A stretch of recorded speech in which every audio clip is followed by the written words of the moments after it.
Morning. Today we're going to look at the Luftkappe kit from Vorsprung Suspension and fit one into the Lyrik Ultimate fork on my mountain bike.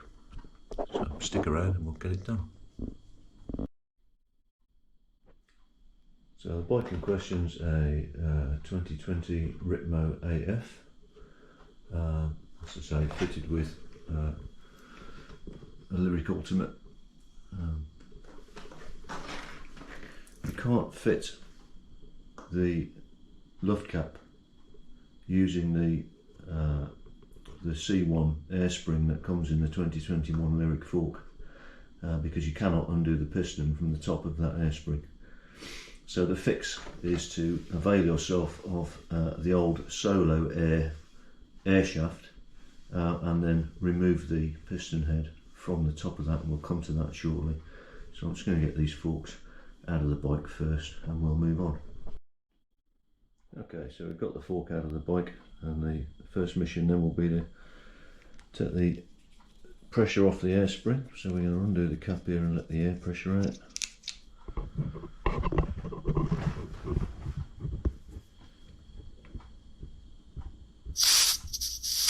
Right, it's not a bad idea to either hold a rag over this or wear some eye protection if you're going to be pointing it anywhere near your face, because you might get a bit of oil come out with the air. So I'm just going to put the camera down now and make sure we've got all the air out of that. So hold on a second. Okay, so we've let the air out. What we'll actually do is release the top cap now, unscrew the top cap. And for this I'll need a cassette tool and a matching socket in this case, just to be able to remove the top of the left leg and also the bottomless tokens that I don't think I'll be needing anymore, certainly not to start with the Luftkappe installation. So we'll just get that top cap unscrewed. So remove the top cap, there we are. That's got a couple of bottomless tokens attached to it currently, which we'll be removing shortly. And the next mission then is to undo the foot nuts on the bottom of the fork, having removed the rebound damping adjuster, so we can get the lowers off. Now these forks currently are wearing an earlier B1 air spring, although they came originally fitted with the C1 debonair, sort of not the very latest, because there's 2023 model year out now, but prior to that the latest iteration. So you'll see these have the silver foot nut, and it's also got the shallower seal head, which is what we will be using when we use the even earlier solo air shaft with the Luftkappe kit fitted to the top of it. So it's a question now of getting the circlip out very carefully and then withdrawing the air shaft assembly, the air spring assembly I should say. Well, as it turns out, no drama, so just gently withdraw the air spring assembly.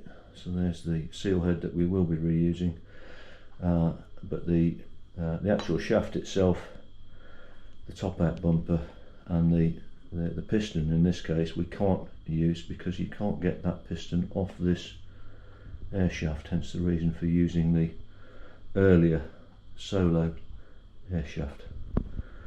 We're not going to get too busily into that, so let's have a little look at these different air shafts for contrast and compare. Just pop this off a minute. Right, so here we go. We've got a little cardboard box there which the Luftkappe piston head has arrived in. Steve is very good at putting videos on YouTube about suspension tuning and the relevant merits of air versus coil, etc, etc. So I'm not going to dwell too much on that. Look them up, they're brilliantly informative stuff. So what we've got laid out here, this is the B1 air spring which we've just removed. You'll notice these are different lengths. This was 170mm travel. This was the air spring that was in the fork as it came second hand to me, which actually was a 150mm C1 air spring. And over here we've got the earlier solo air, which is the one that we've I bought to be able to fit the Luftkappe piston head. So, as I said earlier, we can't use the latest iteration of the Debonair, well, I say latest, 2023 models notwithstanding, the C1 airspring in any way, shape or form, either the shaft or the seal head and the piston not being removable. So none of this really is going to help us out, so that can go by the wayside. What we do want, however, from the B1 is the seal head. There's a big difference you can see in the relevant size of the C1 latest versus the B1 slightly earlier seal head.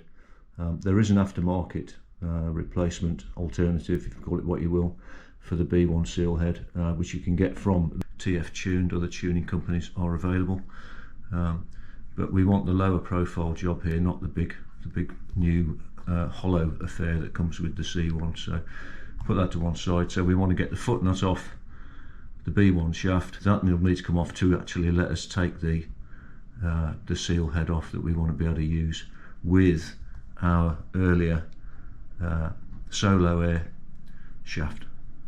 So now what we don't need with the solo air shaft is the top out bumper, because this thing is designed to, the Luftkappe when it's installed is designed to top out pneumatically. And what we do need to do, and I went and loosened this earlier, is remove the old piston head. Now this again will be Loctited to the bolt that's holding that on the middle of the shaft there to the shaft. You will not want it to. It will not want to move for love nor money. You may well need to get a heat gun on it. You will definitely want to use some shaft clamps to hold the shaft, because you don't want it rotating and getting scored up, because obviously it's an air spring. If it gets scratched up, it's going to leak air. It's not going to perform very well, if it performs at all. It was hard work. It needed a good bit of heat with the heat gun, and then a good bit of effort and some gentle to-ing and fro-ing with the Allen key to actually get that bolt to free off. But you've got to remove this, so you need to do that. I had to go to work so I could use a bench vise, which I don't have here in the kitchen, in order to achieve that. So, and then we'll have a little look now at the Luftkappe itself.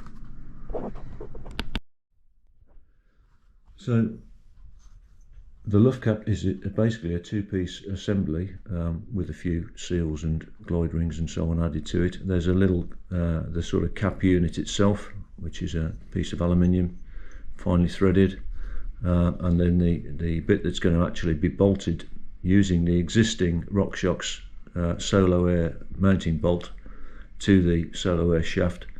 What you can see, apart from obviously the big hole in the middle where the shaft is going to get bolted on, are 4 holes. Now the idea with this in service is that air, which is essentially on the underside of this, is the negative air when this is in the fork and obviously screwed together. This is basically increasing the size of that negative chamber. So you can change the performance, the effect of your air spring by increasing the negative chamber volume. I'm not going to go into the nuts and bolts of it here. Steve at Vorsprung, as I say, will do a far better job of explaining that than I ever will. So look it up. But suffice to say, what we're trying to do is improve small bump sensitivity with the fork. So initial movement of that air spring should be easier. But then it will, because we'll be running slightly higher pressure than we would normally, because we've essentially got a bit more volume in the negative spring, we can up the ante slightly with the positive chamber. We shouldn't need to run volume spacers, which again gives us more room for more air in effect. There should be a better performance with the mid-stroke without a frantically horrible ramp up at the end. That said, this is still compatible with the bottomless tokens. Vorsprung recommend that you start with 2 less than you had before, which in my case would be 0, and obviously you can tune from there. There is a rider that you can only run 1 less than your standard quotient of bottomless tokens, because you can see that the top of the Luftkappe piston, when that's all put together, pretty much occupies the space that one of these bottomless tokens is to there, obviously. one of these would occupy in the fork at full travel. So whereas the Lyrik in this case would normally take 5 tokens, we would only be able to run 4 with the Luftkappe kit fitted, but arguably possibly won't need to run any at all, so we'll find out. Right, let's have a look at getting this thing fastened together then. Now usefully, there's a little barcode on the box here that you can scan, one of those QR codes, which will get you then download from the Vorsprung site all of the install manuals that you would need for your Luftkappe installation. So included in the box we've got a few stickers, always nice to have a few stickers, everyone likes a sticker, and also a bag with some O-rings in, and the instructions will tell you there's 3 O-rings there, 2 of them won't be nesting inside each other, but at which point we want to use those various rings. So having unscrewed the B1 seal head from the end of the shaft, there's an air shaft, you'll probably find, and I've already cleaned this one, but you'll probably find that there's a load of residue of Loctite. You will need some red Loctite stud lock for reassembling this whole thing, so make sure you've got some of that on tap. But we're going to reuse the bolt, and there's a little O-ring under the piston there which we can discard because we're going to swap that with the smallest O-ring in the Luftkappe kit. So I'm just going to take that apart now. Okay, so we've removed the old B1 piston head. We're reusing the bolt, which has had a nice clean up with some isopropanol, and just gently had the old Loctite picked off the threads there. So the mission now then is to separate your Luftkappe piston assembly. Just unscrew the upper cap by hand. It's only ever done up hand tight, that bit. We can place the old Rockshox mounting bolt carefully through the middle of the lower portion of the Luftkappe unit, and then the smallest O-ring in the kit, I've upgraded myself to a bit of lint-free cloth here from my kitchen roll-up. The smallest O-ring is going to go over the end of the bolt, right up against the lower side of that, I don't know where that shows up, that Luftkappe piston. There we go, right in there. So I'll do that, and then we'll get the thing fastened on. A few drops of Loctite on the end of the bolt, and then we're going to thread it into the shaft, and we'll come back at that point. Okay, so we've got the bolt through the lower portion of the Luftkappe unit. We've put the O-ring on the base of the shaft there. We want a little bit of red Loctite on the threads, just to keep things sweet. Now the other tool that you are definitely going to need for this is a torque wrench set to 6 Newton meters. So I'm just going to wind that up by hand to start with, as best we can get it. That's as far as I can go holding that in my hand. A little look under there, everything looks fine. And then you're going to need some kind of soft jaws of the correct diameter. In our case this is 10mm for these Lyrik hairspring shaft, and place them in your vise. I've got a small vise over here which hopefully will suffice. Let me just take a swing at that. So we're set up in the vise here. I've got the torque wrench set to 6 Newton meters. I'm just going to tighten that up, so I'll just over here again for a moment. There we are. So there's the air shaft fastened to the lower portion of the Luftkappe unit to 6 Newton meters with the existing bolt, and then the upper portion, then we put a little bit of grease on that O-ring. I've got some slick honey or whatever you're using, a little bit on there,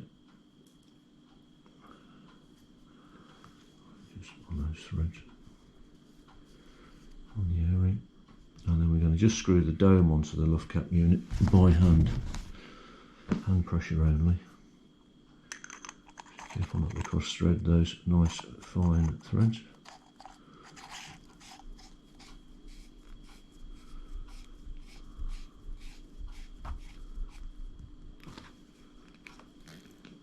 There we go.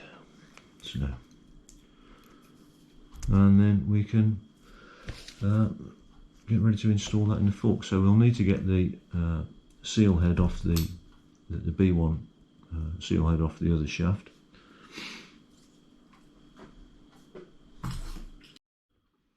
So there are two more O-rings that came with the luft cap kit. Get a bit of fluff off there, which are designed to replace the ones in the B1 seal head. So the inner one clearly going in the small end there, and the larger external one here. You don't want to start messing around with the wiper seal in the bottom there.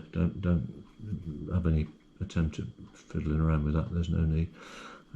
And actually this thing's in really good order, so I'm going to keep those two for now, and we'll use them later on in this thing's life if and when we need to replace the seals. So again, I'll give that a good old clean though. It's just been rolling around a little bit and got a bit fuzzy. Cleaning stuff like this up, it's not a bad idea. Have a tin of isopropanol or some liquid IPA solvent in order to degrease stuff and clean stuff up. So I'll give this a bit of a clean up and we'll come back.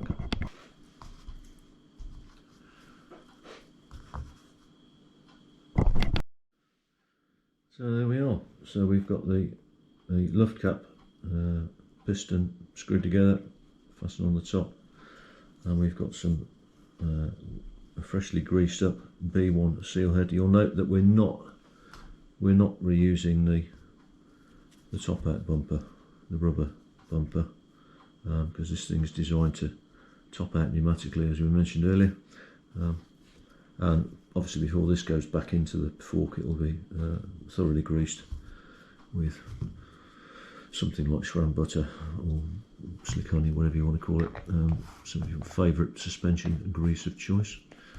So I'm just going to get the lower legs cleaned out now and replace the foam rings, clean the seals up, etc., and then we can get this thing reassembled.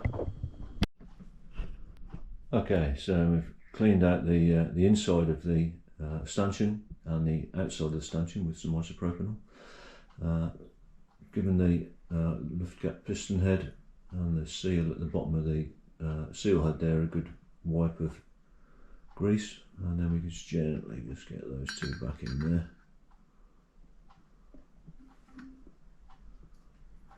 Obviously, having wiped the inside of the fork leg with some grease as well, up to the recommended 150mm mark. I'm just going to put the camera down now and pop that in there, put the circlip back on, and on we go with our reassembly. I don't know whether this shows up at all on the camera, but the circlip that's holding the air spring assembly into the stanchion has one flat, sharp-edged face and one slightly rounded. It's just the way these things are punched out of a piece of steel at the factory, you know.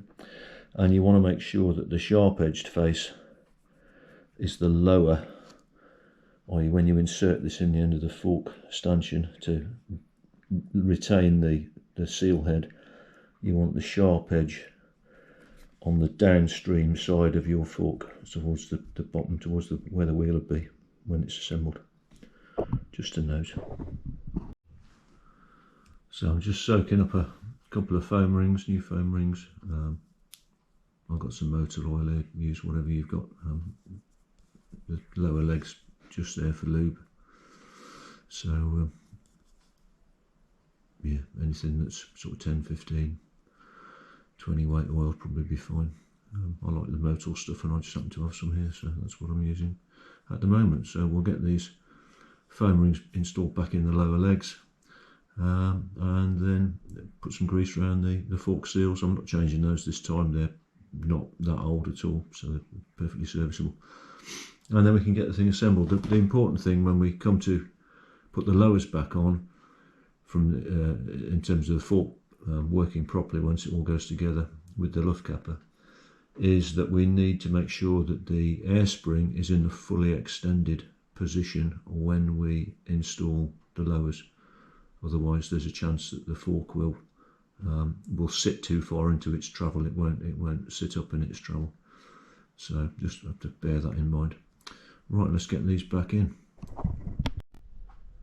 Okay, so we've got the lowers back on, done the foot nuts up to 7 Newton meters, having put our 10 mils of lower leg oil in and assembled them with the forks fully extended. Now they're more extended than you would think they ought to be at the moment, and it's to do with the fact that there is no physical top out bumper fitted in that air spring at the moment. So we're going to put the top cap back on. I've removed the 2 bottomless tokens, volume spacers, call them what you will, and that's what the instructions from Vorsprung suggest is the way to set off with this thing to start with. So I'm just going to use the cassette tool again, get that back in, 28 Newton meters if the memory serves. So I'll put this down again so I can give that a tweak up, and then we're going to get some air in it. Okay, we're all back up together. Currently running just £5 more, so I'm running 85 psi whereas I was on 80. Is giving me about 25% sag. I say I'm a bit too bent out of shape about sag numbers, obviously, until I go out and ride the thing. It's kind of just a ballpark start, you know, but it's certainly, just playing with it here in the kitchen, bouncing up and down on the thing, feels a lot smoother off the top. And although there are now no tokens in that fork, it seems to firm up nicely. Obviously I won't know really till I go and get it out on the trailer and have a go, but that was a fairly painless operation all round really. So hope you find that useful, potentially, and I'll perhaps put another little video on when I've had a chance to go and take this thing for a spin. Okay, cheers, all the best.